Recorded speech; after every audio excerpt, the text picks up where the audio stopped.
Então, hoje nós vamos falar sobre arritmias cardíacas, né, e fármacos antiarrítmicos. Enfim, sobre arritmias, né, começando para a gente ter uma noção do quanto que isso impacta no Brasil, de acordo com a Sociedade Brasileira das Arritmias Cardíacas, a SOBRAC, no Brasil atualmente 20 milhões de pessoas sofrem com algum tipo de arritmia cardíaca. Né? E essa doença é responsável por mais de 320 mil mortes súbitas todos os anos, isso no Brasil, né? De acordo então com a SOBRAC.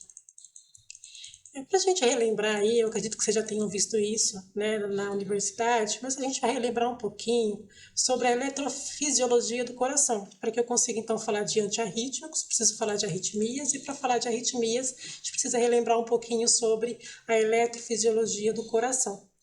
Sabemos que o coração ele é uma bomba mecânica e elétrica, né? Ele é composto por fibras musculares, que é responsável pela contração e relaxamento do músculo cardíaco. Deixa eu só selecionar aqui uma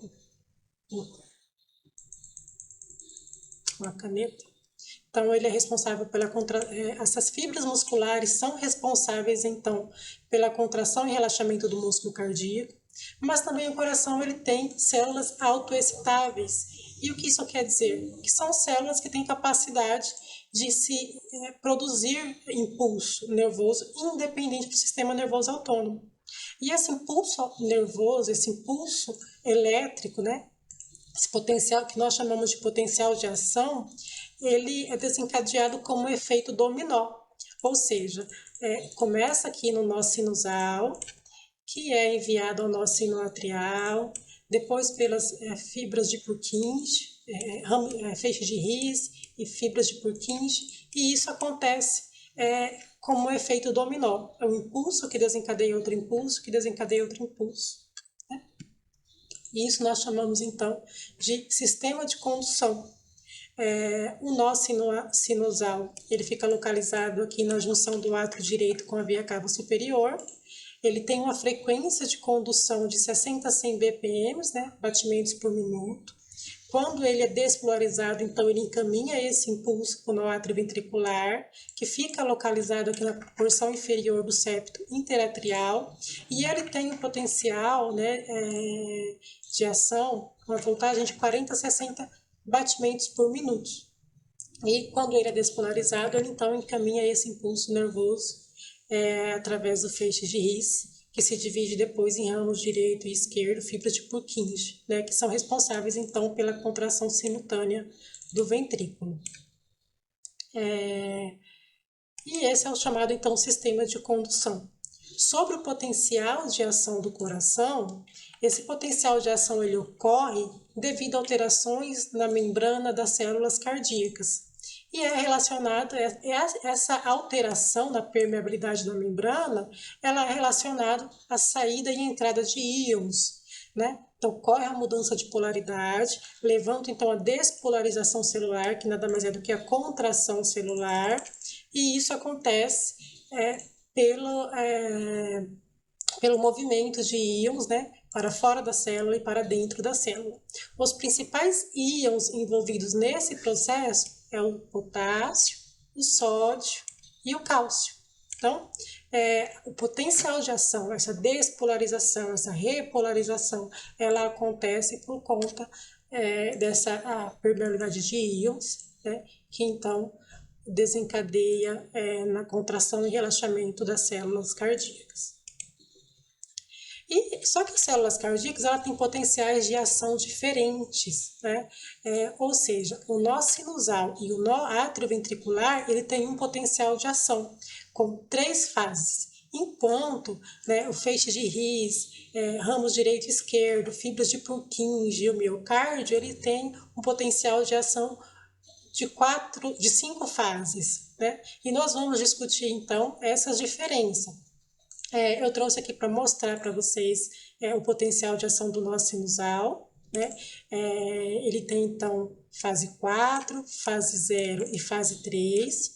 O nó atrioventricular também ele é composto de fase 4, fase 0 e fase 3, enquanto Os outros, que é feixe de Rees, ramos direito e esquerdo, fibras de Purkinje, o miocárdio, tem um potencial de ação com 5 fases.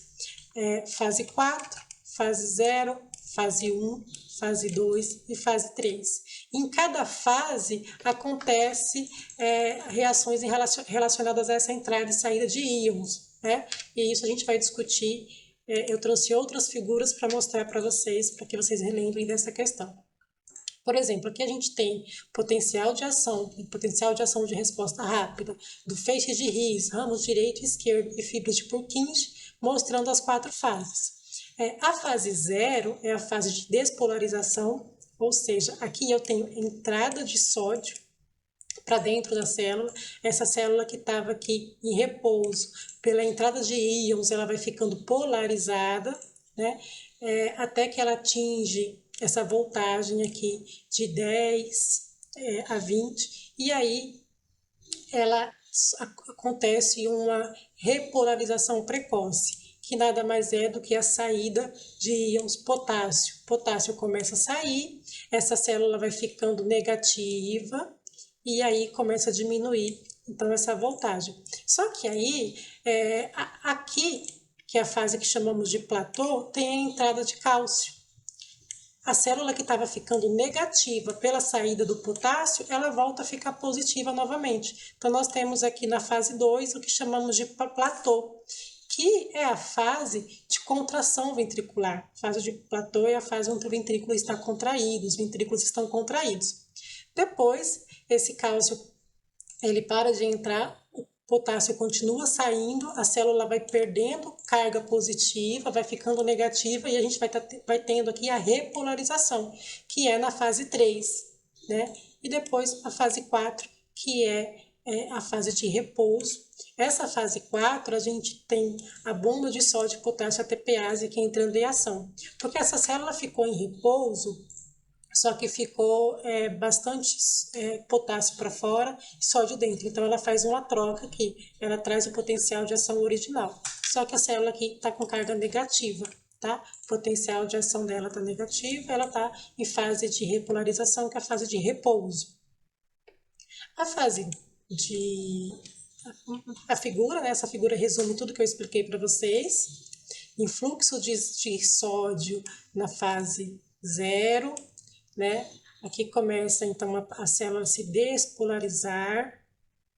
A fase 1, a gente tem efluxo de potássio, que é a saída de potássio, e o canal sódio ele é inativado, ou seja, para de entrar sódio aqui dentro.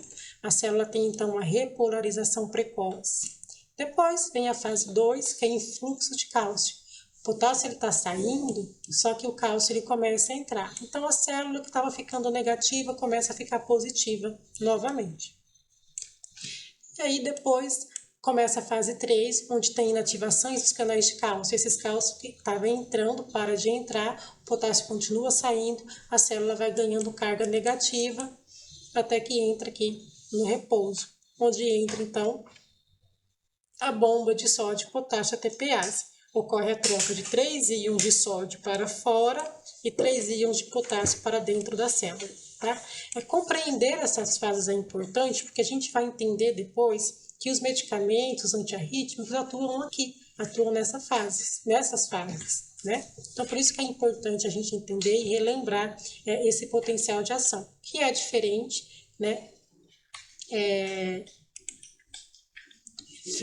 Do nó sinusal e nó ventricular em 3 fases e os demais tecidos em 5 fases. Eu gosto dessas figuras porque deixa a gente... eu sou muito visual e eu consigo entender melhor quanto mais tem figuras e exemplos, tá? Então, aqui eu trouxe mais uma figura, só que dessa vez comparando, então, com a atividade, né, vista no eletrocardiograma. Então, a fase... o intervalo aqui, que é RS, né? Ele nada mais é do que a contração ventricular. E a fase 2, que é a fase de platô, é onde esse ventrículo ainda está contraído. E quando a gente tem aqui a onda T, é a onda onde está sendo repolarizado, né? Então, é a fase de repouso. E a fase 0, que é a fase de entrada de sódio, né? Bastante sódio entrando para dentro da célula. Aqui a fase intervalo, esse intervalo aqui, tá? Então, só exemplificando aqui mais uma vez, a onda T equivale então ao período de repolarização, onde os canais de cálcio foram inativados e o potássio começa a sair para fora da célula. Eu tenho bastante efluxo de potássio.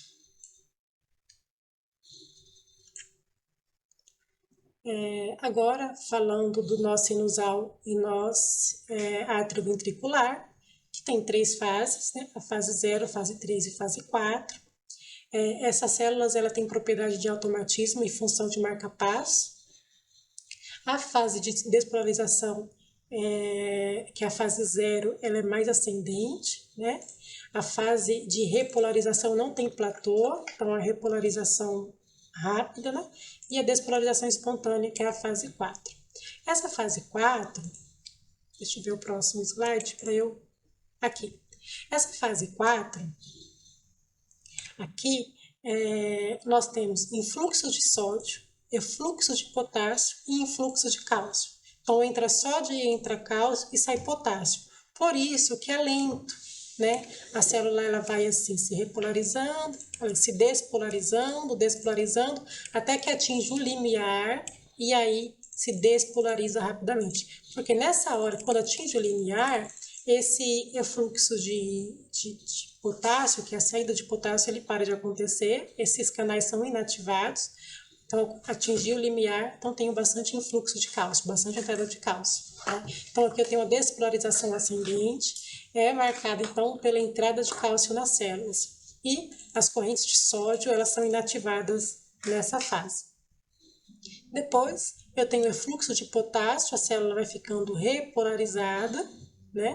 Essa fase aumenta, então, essa fase é marcada, então, pelo aumento da condutância de potássio, sai bastante potássio da célula, a célula vai ficando negativa, vai se repolarizando, até que chega na fase 4 novamente, tá? Chega em repouso e a fase 4. Aqui eu tenho os eventos de um eletrocardiograma, né?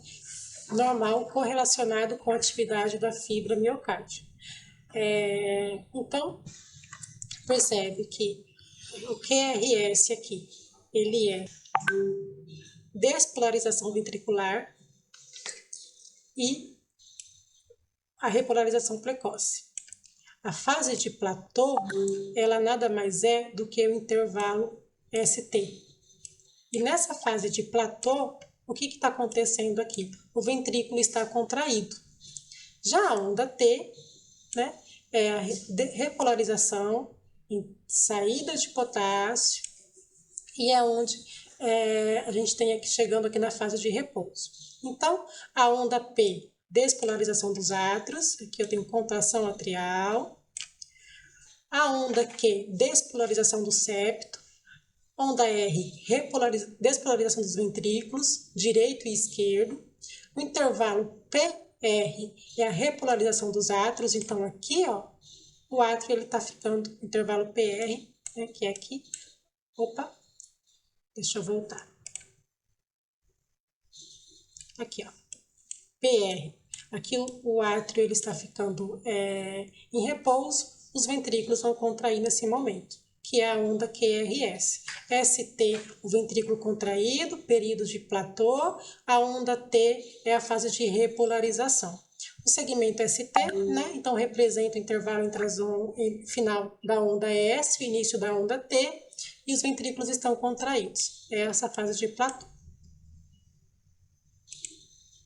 Mais uma vez demonstrando para vocês, onda P, contração atrial, intervalo PR, repolarização atrial, QRS, ativação dos ventrículos e contração ventricular, segmento ST, platô, contração ventricular, e onda T é a onda de recuperação, né? É a onda de repouso.